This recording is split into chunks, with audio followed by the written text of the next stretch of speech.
గోరా వార్తాలోకంకు స్వాగతం.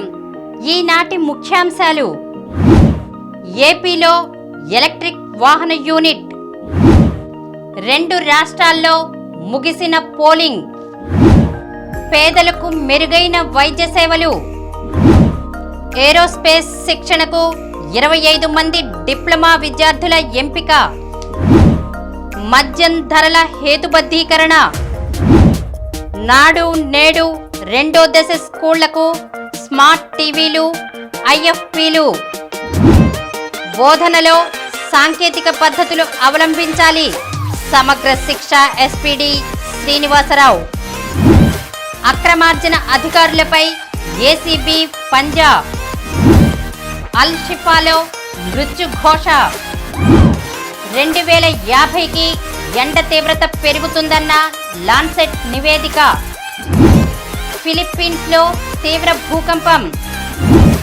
కృత్రిమ మేధ దుర్వినియోగంతో పెను సంక్షోభం, కశ్మీర్లో 2 ఎన్కౌంటర్లు, 6 ముష్కరులు హతం, ఏడాది పీజీ కోర్సులు, కాల్ చేసిన 8 నిమిషాల్లోనే దిశ రక్షణ, మతిమరుపునకు కాఫీ మాత్ర. ఈరోజు వార్తలను చూద్దాం. ఏపీలో ఎలక్ట్రిక్ వాహన యూనిట్, జర్మనీకి చెందిన ప్రముఖ విద్యుత్ బస్సులు, ట్రక్కుల తయారీ సంస్థ పెప్పర్ మోషన్ ప్రపంచంలోనే అతిపెద్ద తయారీ యూనిట్ను ఆంధ్రప్రదేశ్లో ఏర్పాటు చేస్తోంది.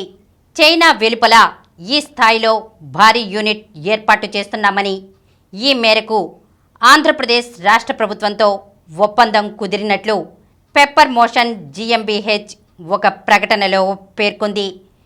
ఈ భారీ పరిశ్రమకు రాష్ట్ర ప్రభుత్వం చిత్తూరు జిల్లా పుంగనూరులో 800 ఎకరాలు కేటాయించడంతో పాటు పలు రాయితీలను ఇచ్చింది. సుమారు 4,640 కోట్ల రూపాయల పెట్టుబడితో ఏర్పాటు చేసే ఈ పరిశ్రమ ద్వారా 8,080 మందికి ఉపాధి లభిస్తుంది.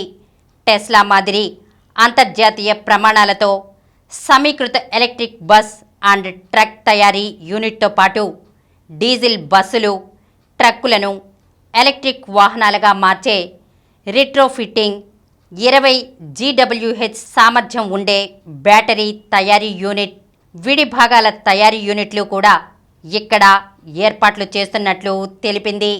పరిశ్రమలకు ముఖ్యమంత్రి వైఎస్ జగన్మోహన్ రెడ్డి ఇస్తున్న ప్రోత్సాహం, ఆయన తీసుకుంటున్న ప్రగతిశీల ఆర్థిక విధానాలకు తోడు పోర్టులు, పారిశ్రామిక మౌలిక వస్తువులు పెద్ద ఎత్తున సమకూరుస్తుండటంతో పెట్టుబడులకు ఆంధ్రప్రదేశ్ను ఎంచుకున్నట్లు Pepper Motion managing director CEO Andreas Hager ఆ ప్రకటనలో పేర్కొన్నారు.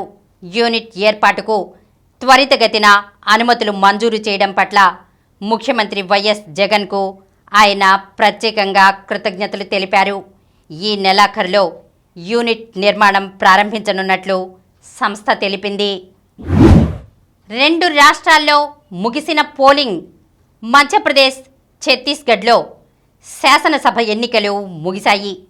మధ్యప్రదేశ్లో మొత్తం 230 అసెంబ్లీ స్థానాలుండగా ఒకే దశలో, ఛత్తీస్గఢ్లో చివరి దశలో భాగంగా 70 అసెంబ్లీ స్థానాల్లో శుక్రవారం పోలింగ్ నిర్వహించారు. 2 రాష్ట్రాల్లో అక్కడక్కడ ఘర్షణలు చోటు చేసుకున్నాయి. ఛత్తీస్గఢ్లో నక్సలైట్లు అమర్చిన బాంబు పేలి ఐటీబీపీ హెడ్ కానిస్టేబుల్ మరణించాడు. సాయంత్రం 5 గంటలకల్లా మధ్యప్రదేశ్లో 76%, ఛత్తీస్గఢ్లో 70.59% పోలింగ్ నమోదైందని కేంద్ర ఎన్నికల సంఘం ప్రకటించింది. మారుమూల ప్రాంతాల నుంచి సమాచారం ఇంకా అందలేదని, పోలింగ్ శాతం మరింత పెరిగే అవకాశం ఉందని తెలియజేసింది. ఈరోజు పూర్తి గణాంకాలు వెల్లడవుతాయని పేర్కొంది. పేదలకు మెరుగైన వైద్య సేవలు, వైద్య రంగంలో సమూల మార్పులు తెచ్చి పేదలకు అన్ని రకాల వైద్య సేవలను అందుబాటులోకి తీసుకువచ్చిన ఘనత సీఎం వైఎస్ జగన్మోహన్ రెడ్డికి దక్కుతుందని వైఎస్ఆర్సీపీ తూర్పు ఇన్ఛార్జ్ దేవినేని అవినాష్ అన్నారు. 14వ డివిజన్లో శుక్రవారం జగనన్న ఆరోగ్య సురక్ష కార్యక్రమం జరిగింది. ఆయన మాట్లాడుతూ 95 సచివాలయాల పరిధిలో ఆరోగ్య సురక్ష కార్యక్రమం విజయవంతం చేశామన్నారు. ఇప్పటి వరకు తూర్పు నియోజకవర్గంలో 80,000 మంది పైగా ప్రజలు ఆరోగ్య సురక్ష ద్వారా లబ్ధి పొందారన్నారు. ఆపరేషన్ అవసరమైన రోగులకు నెట్వర్క్ హాస్పిటల్ ద్వారా ఉచితంగా జరుగుతున్నాయని తెలిపారు. ప్రముఖ వైద్యులు YSR life time achievement award గ్రహీత డాక్టర్ సమరం మాట్లాడుతూ ఆయుష్, ఆరోగ్యం, ఐశ్వర్యం, ఆరోగ్య సురక్షతో సాఫల్యమవుతున్నాయన్నారు. దేశంలో ఏ ముఖ్యమంత్రి ప్రజల ఆరోగ్యంపై దృష్టి సారించలేదని, సీఎం వైఎస్ జగన్మోహన్ రెడ్డి ప్రజల ఆరోగ్యంపై ప్రత్యేక దృష్టి సారించడం హర్షణీయమని పేర్కొన్నారు. కరోనా సమయంలో ప్రభుత్వ వైద్యులు చేసిన సేవలు మరువలేనివని తెలిపారు. సీఎం వైఎస్ జగన్మోహన్ రెడ్డి ప్రభుత్వంలో కార్పొరేట్ హాస్పిటల్స్కు ధీటుగా ప్రభుత్వ ఆసుపత్రులు పనిచేస్తున్నాయని చెప్పారు.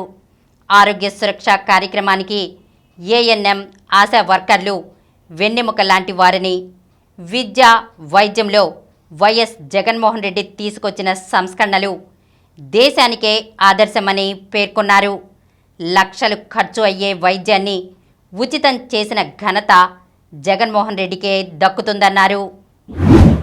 ఏరోస్పేస్ శిక్షణకు 25 మంది డిప్లొమా విద్యార్థుల ఎంపిక. పాలిటెక్నిక్ డిప్లొమా కోర్సులు చేసిన ప్రతి విద్యార్థికి అత్యున్నత ఉపాధి అవకాశాలు కల్పించేందుకు చర్యలు తీసుకున్నట్లు రాష్ట్ర సాంకేతిక విద్యాశాఖ ట్రైనింగ్ అండ్ ప్లేస్మెంట్ విభాగం deputy director doctor MAV Ramakrishna తెలిపారు. ఏరోస్పేస్ రంగంలో పారిశ్రామిక శిక్షణకు విద్యార్థుల ఎంపిక ప్రక్రియను ఆయన ఆధ్వర్యంలో విశాఖ కంచరపాలెం ప్రభుత్వ పాలిటెక్నిక్ కాలేజీలో శుక్రవారం నిర్వహించారు. ఏరోస్పేస్ రంగంలో విశాఖ అభివృద్ధి చెందుతున్నందున ఇక్కడ నైపుణ్యం కలిగిన మానవ వనరులను అందించేందుకు ప్రభుత్వ పాలిటెక్నిక్ కాలేజీని ఎంపిక చేశామన్నారు. Global aerospace company, Boeing, learning links foundation సహకారంతో మెకానికల్ డిప్లొమా విద్యార్థులకు 6 నెలల పారిశ్రామిక శిక్షణకు గాను 2వ బ్యాచ్ ఎంపిక ప్రక్రియ నిర్వహించినట్లు చెప్పారు. ఈ ప్రక్రియలో 134 మంది పాల్గొనగా రాత, మౌఖిక పరీక్ష ద్వారా 25 మందిని ఏరోస్పేస్లో శిక్షణకు ఎంపిక చేసినట్లు తెలిపారు. టెక్నాలజీ సెంటర్లో శిక్షణ తీసుకునే విద్యార్థులకు ఒక్కొక్కరికి 35,000 రూపాయల కోర్స్ ఫీజుతో పాటు నెలకు 3,000 రూపాయల ఉపకార వేతనం చెల్లిస్తుందన్నారు. మద్యం ధరల హేతుబద్ధీకరణ.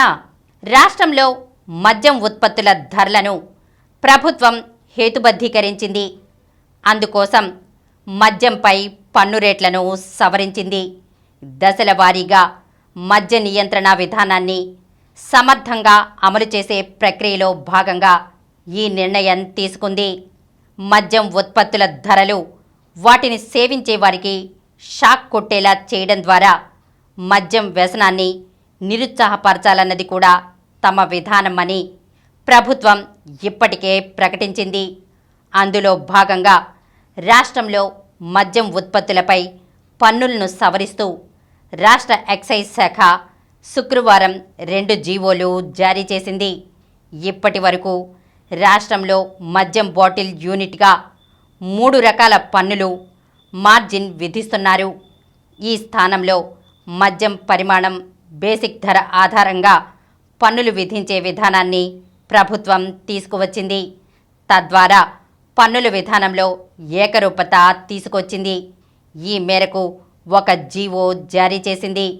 విదేశీ మద్యం ఉత్పత్తులపై పన్నులను సవరిస్తూ మరో జీవో జారీ చేసింది.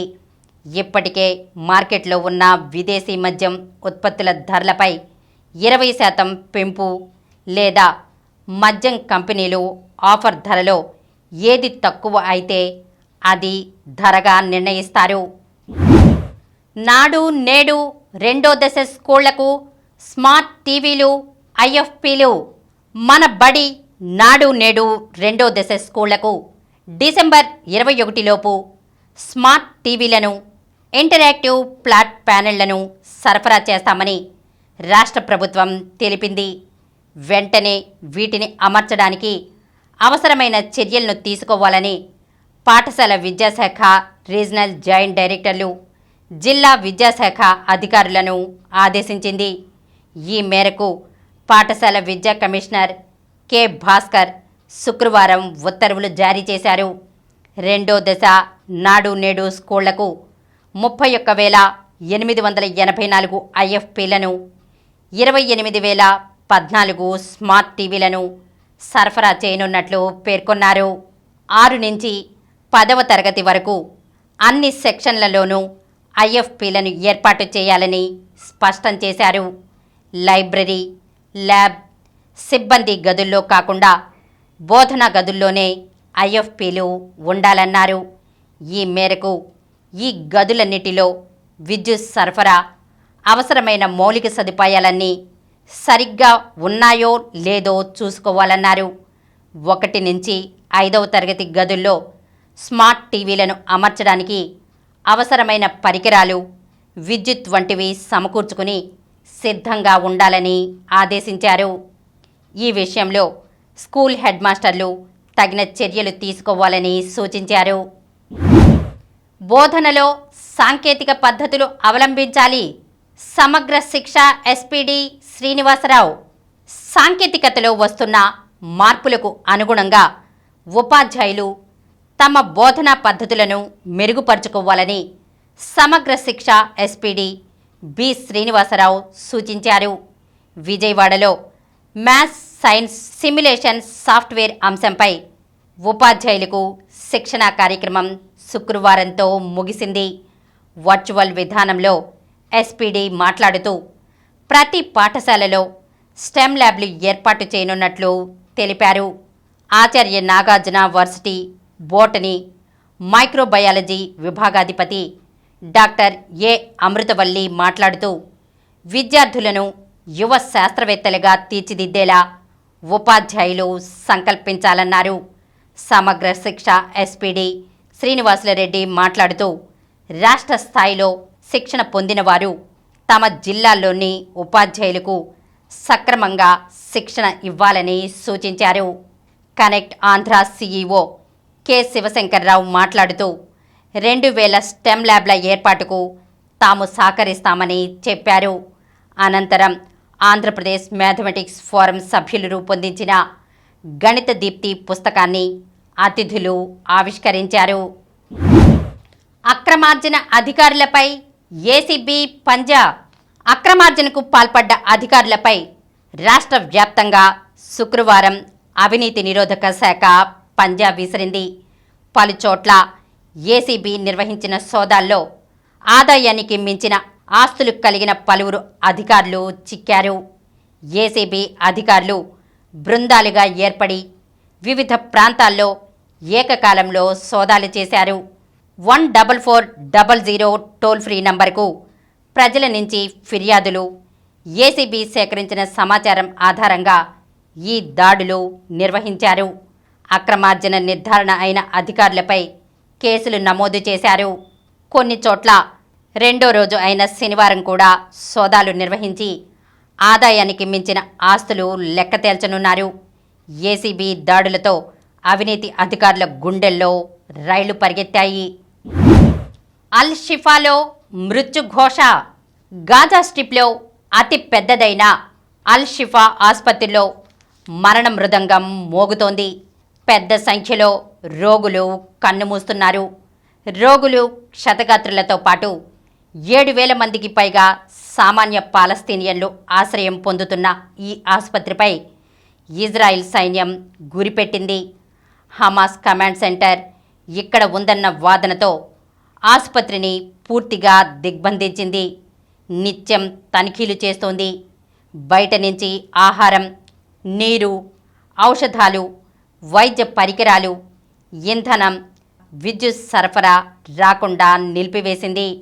గత 5-6 రోజులుగా ఇక్కడ చికిత్సలు పూర్తిగా నిలిచిపోయాయి.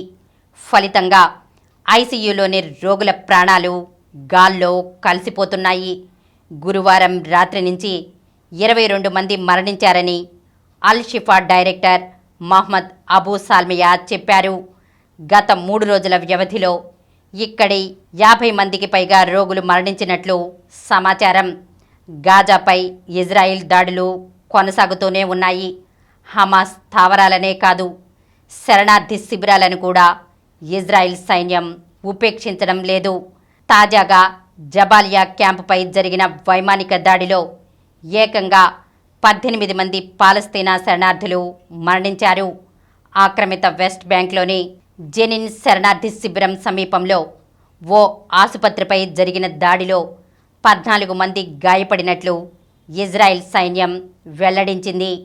గాజాలో ఇజ్రాయిల్ దాడుల్లో ఇప్పటి వరకు ఎంతమంది మృత్యువాత పడ్డారన్నది తెలియరావడం లేదు. గత కొన్ని రోజులుగా మృతుల క్షతగాత్రుల గణాంకాలను గాజా ఆరోగ్య శాఖ విడుదల చేయడం లేదు. ఇజ్రాయిల్ దాడుల వల్ల ప్రభుత్వ అధికార వ్యవస్థ పూర్తిగా కుప్పకూలడమే ఇందుకు కారణం. 2050కి ఎండ తీవ్రత పెరుగుతుందంటున్న లాన్సెట్ నివేదిక. ప్రపంచవ్యాప్తంగా ప్రతి ఏటా పెరుగుతున్న ఎండల తీవ్రతతో మానవాళికి పెను ముప్పు పొంచి ఉందని లాన్సెట్ నివేదిక వెల్లడించింది. భానుడి ప్రతాపం ఇదే మాదిరి పెరుగుతూ ఉంటే వచ్చే 27 ఏళ్లలో అంటే 2050 నాటికి ఎండల తీవ్రతకు మరణించే వారి సంఖ్య 5 రెట్లు పెరిగే అవకాశం ఉంటుందని పేర్కొంది. తాజాగా Lancet Countdown on health and climate చేంజ్పై 8వ వార్షిక నివేదిక విడుదల చేసింది. గాలి, నీరు పరివర్తనం వల్ల తలెత్తే ప్రమాదాలపై ప్రధానంగా ఈ నివేదిక దృష్టి సారించింది. కేవలం ఎండ తీవ్రత కారణంగా 2041 60 మధ్యకాలంలో 52.49 కోట్ల మంది ఆహార భద్రతా ముప్పు ఎదుర్కోవలసి వస్తుందని పేర్కొన్నారు.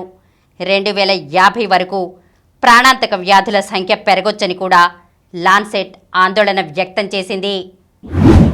ఫిలిప్పీన్స్లో తీవ్ర భూకంపం. ఫిలిప్పీన్స్ దక్షిణ ప్రాంతాన్ని శుక్రవారం తీవ్ర భూకంపం కుదిపేసింది. దీని తీవ్రతకు షాపింగ్ మాల్స్లో పైకప్పులు విరిగిపడ్డాయి. భూకంప తీవ్రత రిక్టర్ స్కేలుపై 6.7గా నమోదైంది. దేశ దక్షిణ కొసనున్న బురియాస్కు 26 కిలోమీటర్ల దూరంలో, భూమికి 78 కిలోమీటర్ల లోతులో భూకంప కేంద్రం ఉన్నట్లు గుర్తించారు. 2 షాపింగ్ మాల్స్ పిల్లర్లు కదులుతుండడం, వాటి పైకప్పులు ఊడిపడుతుండడం, జనం కేకలు పెడుతూ పరుగులు తీస్తున్న దృశ్యాలు సోషల్ మీడియాలో ప్రత్యక్షమయ్యాయి. ఈ ఘటనల్లో ఎవరికీ గాయాలు కాలేదని సమాచారం. కృత్రిమ మేధ దుర్వినియోగంతో పెను సంక్షోభం. కృత్రిమ మేధ దుర్వినియోగం అవుతుండడంపై ప్రధానమంత్రి నరేంద్ర మోదీ ఆందోళన వ్యక్తం చేశారు. డీప్ ఫేక్ వీడియోలు, చిత్రాలు సృష్టించడానికి కృత్రిమ మేధను వాడుకుంటున్నారని, ఇదొక పెను సంక్షోభానికి దారితీస్తోందని హెచ్చరించారు. ఏఐ దుర్వినియోగం, దాని ప్రభావంపై ప్రజల్లో చైతన్యం పెంచేలా చేయాలని ప్రసార మాధ్యమాలకు విజ్ఞప్తి చేశారు. ఢిల్లీలోని బీజేపీ ప్రధాన కార్యాలయంలో శుక్రవారం దివాళీ మిలన్ సందర్భంగా ప్రధాని మోదీ మీడియాతో మాట్లాడారు. గార్బా వేడుకలో తాను పాట పాడుతున్నట్లు ఇటీవల ఓ ఫేక్ వీడియోను గుర్తు తెలియని వ్యక్తులు సృష్టించారని, ఓ అభిమాని తనకు ఆ వీడియోను పంపించాడని తెలిపారు. నిజానికి పాఠశాల రోజు నుంచి తాను ఏనాడు పాట పాడలేదని నవ్వుతూ చెప్పారు. వైవిధ్యంతో కూడిన మన సమాజంలో డీప్ ఫేక్లు పెద్ద ప్రమాదానికి కారణమవుతాయని అన్నారు. ఏఐ పరిజ్ఞానంతో డీప్ ఫేక్ల సృష్టి వల్ల కొత్త సంక్షోభం తెరపైకి వస్తోందని వెల్లడించారు. సోషల్ మీడియాలో ప్రత్యక్షమవుతున్న వీడియోలు నిజమో కాదో తేల్చుకునే వ్యవస్థ ప్రజలందరికీ అందుబాటులో లేదని పేర్కొన్నారు. కశ్మీర్లో 2 ఎన్కౌంటర్లు, 6 ముష్కర్లు హతం. జమ్మూ కశ్మీర్లో శుక్రవారం జరిగిన వేర్వేరు ఎదురుకాల్పుల ఘటనల్లో 6 ఉగ్రవాదులు హతమయ్యారు. కుల్గాం జిల్లాలో రాత్రంతా భద్రతా బలగాలతో కొనసాగిన ఎన్కౌంటర్లో 5 ముష్కరులు హతం కాగా రాజౌరి జిల్లాలో మరొకరు మృతి చెందారు. కుల్గాం జిల్లా నెహ్మా ప్రాంతంలోనే సమ్నో గ్రామంలో అనుమానాస్పద కదలికలపై అందిన సమాచారం మేరకు గురువారం బలగాలు ఆ ప్రాంతాన్ని దిగ్బంధించి సోదాలు చేపట్టాయి. బలగాలపైకి ఉగ్రవాదులు కాల్పులకు తెగబడడంతో ఎదురు కాల్పులు మొదలయ్యాయి. బలగాల దిగ్బంధంలో చిక్కుకున్న ఉగ్రమూకలు రాత్రంతా కాల్పులు కొనసాగించాయి. ఉదయం కూడా కొనసాగిన కాల్పులతో ఉగ్రవాదులు దాక్కున్న ఇంటికి నిప్పంటుకుంది. దీంతో బయటకు వచ్చిన 5 బలగాల చేతుల్లో హతమయ్యారని కశ్మీర్ ఐజీపీ వికే బిడ్డి చెప్పారు. మొత్తం 18 గంటల పాటు ఎన్కౌంటర్ కొనసాగిందన్నారు. మృతులను లష్కరే తోయిబాకు అనుబంధంగా ఉన్న People's Anti Fascist, the Resistance ఫ్రంట్లకు చెందిన వారిగా గుర్తించినట్లు చెప్పారు. వీరందరికీ వివిధ హింసాత్మక ఘటనలతో సంబంధం ఉందని తెలిపారు. వీరి నుంచి ఆయుధాలు, మందుగుండి సామాగ్రి, 4 ఏకే రైఫిళ్లు, 2 పిస్టళ్లు, 4 గ్రెనేడ్లు స్వాధీనం చేసుకున్నారు. ఏడాది పీజీ కోర్సులు. దేశంలో తొలిసారిగా ఏడాది పీజీ కోర్సును పీజీ డిప్లొమా పేరుతో అందించేందుకు యూనివర్సిటీ గ్రాంట్స్ కమిషన్ ప్రతిపాదించింది. నూతన జాతీయ విద్యా విధానంలో భాగంగా పీజీ కోర్సుల కాలపరిమితి, క్రెడిట్స్, కరికులంతో కూడిన కొత్త నిబంధనల ముసాయిదాను రూపొందించింది. ఇందులో పీజీ కోర్సులను 3 విధాలుగా డిజైన్ చేసింది. ఏడాది, 2 ఏళ్ల పీజీ, సమీకృత 5 ఏళ్ల పీజీ ప్రోగ్రాంలను తీసుకొస్తోంది. ఆనర్స్ రీసెర్చ్ కాంపోనెంట్తో 4 ఏళ్ల బ్యాచిలర్ డిగ్రీ పూర్తి చేసిన విద్యార్థులు ఏడాది మాస్టర్స్ ప్రోగ్రాం చేయొచ్చు. 3 ఏళ్ల బ్యాచిలర్ డిగ్రీ చేసిన విద్యార్థులు 2 ఏళ్ల పీజీ ప్రోగ్రాంను కొనసాగించవచ్చు. ఇక్కడ పీజీలో 2వ సంవత్సరం పూర్తిగా పరిశోధనపై దృష్టి సారించేలా కరికులంలో మార్పులు చేసింది. పీజీ మొదటి సంవత్సరం తర్వాత ప్రోగ్రాం నుంచి విద్యార్థులు వైదొలగాలి అనుకుంటే వారికి పీజీ డిప్లొమా అందిస్తుంది.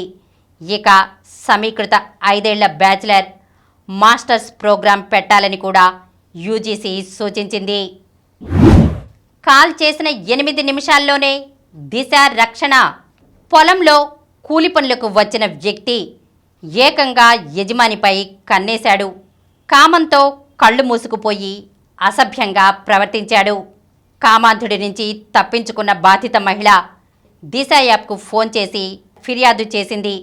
కాల్ అందుకున్న 8 నిమిషాల్లోనే అక్కడికి చేరుకున్న పోలీసులు అతడి చేతికి సంకెళ్లు వేశారు.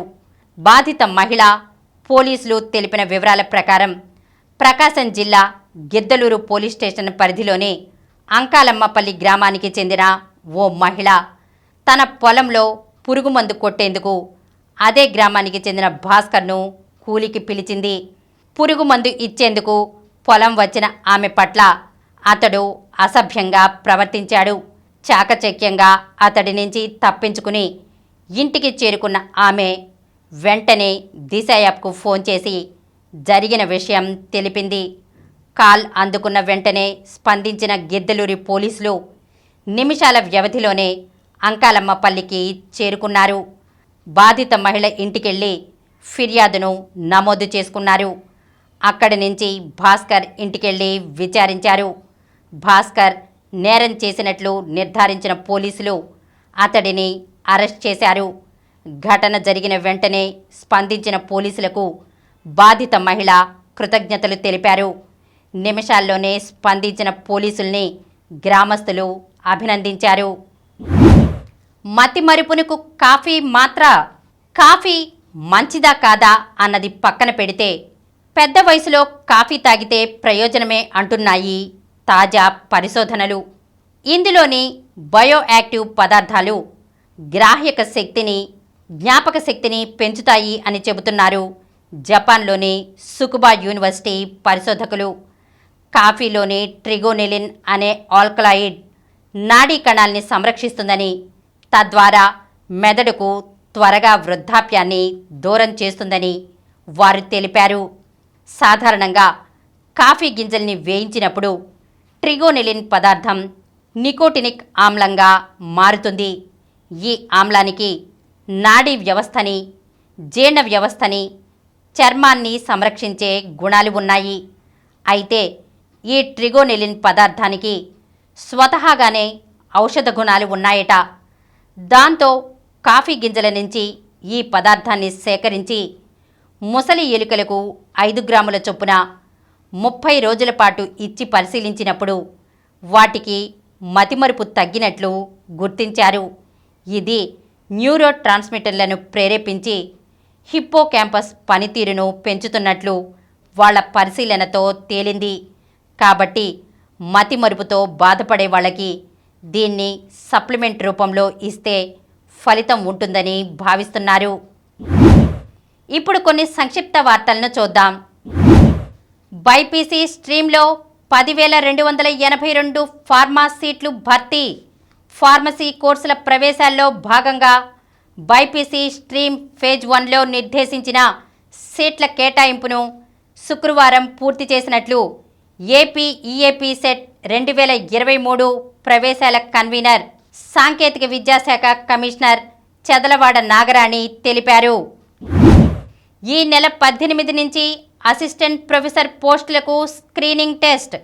రాష్ట్రంలోని 18 విశ్వవిద్యాలయాల్లో అసిస్టెంట్ ప్రొఫెసర్ పోస్టుల భర్తీకి సంబంధించి అర్హత పరీక్షల తాత్కాలిక షెడ్యూల్ను ఏపీపీఎస్సీ శుక్రవారం ప్రకటించింది. డిసెంబర్ 18 నుంచి 23 వరకు కంప్యూటర్ ఆధారిత స్క్రీనింగ్ టెస్ట్ నిర్వహిస్తున్నట్లు తెలిపింది. ఈ నెల 26న national merit స్కాలర్షిప్నకు mock test.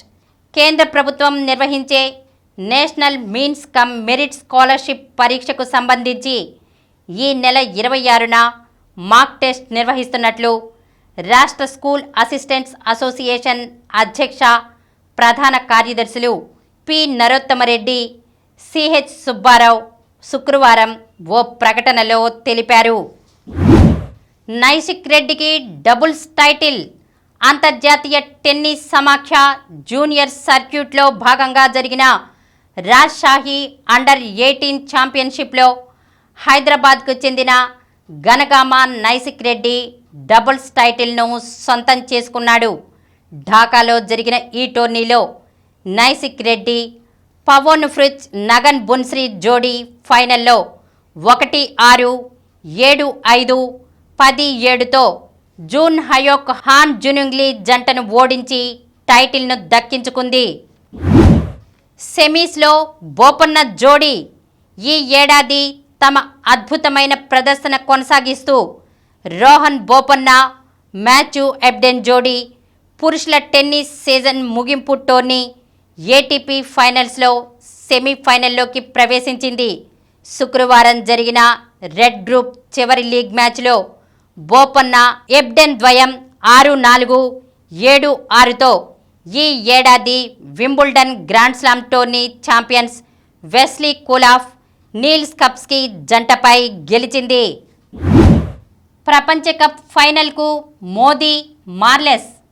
Bharat, Australia మధ్య ఆదివారం జరిగే ప్రపంచ కప్ ఫైనల్ మరింత ప్రత్యేకంగా నిలవబోతోంది.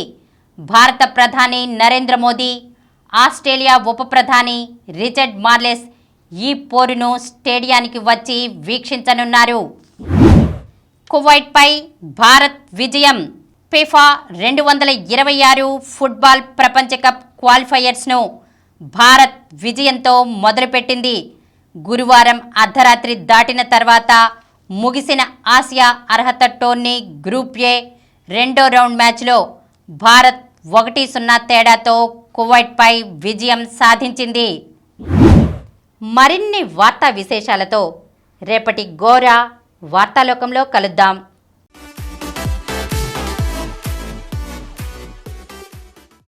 ప్రతిరోజు వార్తా విశేషాల కోసం అనతి కాలంలోనే 20 కోట్ల వ్యూస్కు చేరువలో ఉన్న డాక్టర్ సమరం మల్టీ ఛానల్ నెట్వర్క్ సమర్పించు గోరా వార్తాలోకంకు సబ్స్క్రైబ్ చేయండి, లైక్ చేయండి, మీ ఫ్రెండ్స్కి షేర్ చేయండి.